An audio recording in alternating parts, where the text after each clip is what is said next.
আরশাদ নাদিম যে রেকর্ডটা করেছে, মানে অবিশ্বাস্য অবিশ্বাস্য রেকর্ড।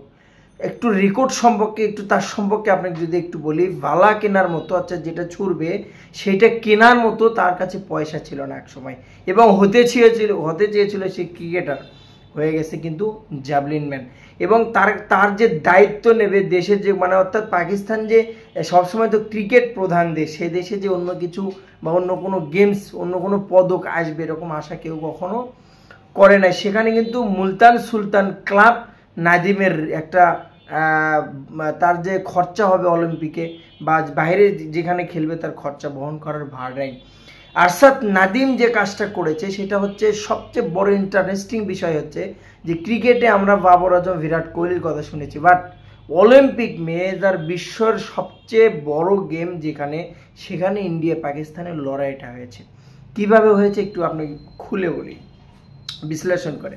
নীরাজ চোপড়া ইন্ডিয়ার আপনার জবলিনের জন্য টপার, অর্থাৎ সে 2021 টোকিও অলিম্পিকে কিন্তু গোল্ড মেডেলিস্ট। আমি আবার বলছি, নীরাজ চোপড়া 2021-এ কিন্তু গোল্ড মেডেলিস্ট। সেই নীরাজ চোপড়াকে এবার টপকিয়ে হারিয়ে কিন্তু আরশাদ নাদিমে গোল্ড মেডেল জেতা। মানে এর চেয়ে খুশির সংবাদ বা এর চেয়ে হ্যাপিনেস একটা মানুষের মুভমেন্টের, দেশের যেখানে ভারত পাকিস্তান যুদ্ধ সবসময় লেগে আছে, খেলা হোক, যে কোনো হোক, সীমান্ত হোক, যেটাতে হোক, ক্রিকেট হোক, সব কিছুতেই, মহিলা ক্রিকেট হোক, সব কিছুতেই কিন্তু ভারতের সাথে পাকিস্তানের একটা হাড্ডাহাড্ডির যে লড়াইটা, সেইটা যে অলিম্পিক, প্যারিস অলিম্পিক, ফ্রান্সের যে অলিম্পিক আসর বসেছে, সে এতদূর পর্যন্ত পৌঁছবে এটা কখনো কল্পনাই করতে পারে নাই। 1992 সালে প্রথম গোল্ড জেতে পাকিস্তান, তারপরে 30 বছর পরে আরশাদ নাদিমনে সেই আশাটা কিন্তু পূরণ করেছে পাকিস্তানের, এবং এশিয়া মহাদেশের মধ্যে দ্বিতীয় সারিতে আছে আরশাদ নাদিমের গোল্ড মেডেলিস্ট। 6 বছর পরে এশিয়া মহাদেশে গোল্ড মেডেলিস্ট তারপরে নীরাজ চোপড়া নিয়ে এসেছিল। প্রথমে যখন নীরাজ চোপড়া প্রথম রাউন্ড যখন জবলিনটা ছোড়ে, তখন তার রেটিং ছিল 89.4। আরশাদ নাদিমনে পরে সেটা টপ কায়া 92.97 করেছে, অর্থাৎ 92.97 পয়েন্ট করে আরশাদ নাদিমনে গোল্ড মেডেল জেতা।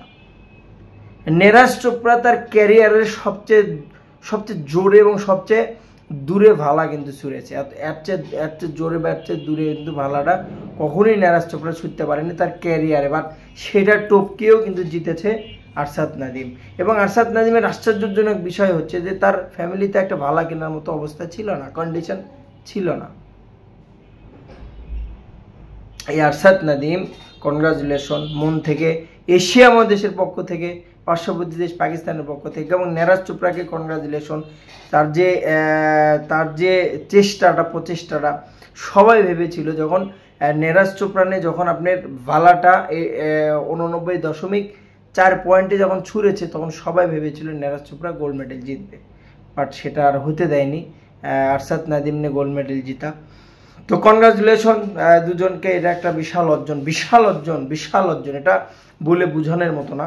আরশাদ নাদিমনে আজকে দেশে ফিরবে, তাকে অবশ্যই সবাই কনগ্রাচুলেশন করার জন্য রেডি আছে। তো ভালো থাকবেন সবাই, আজকে এই পর্যন্তই, সালাম।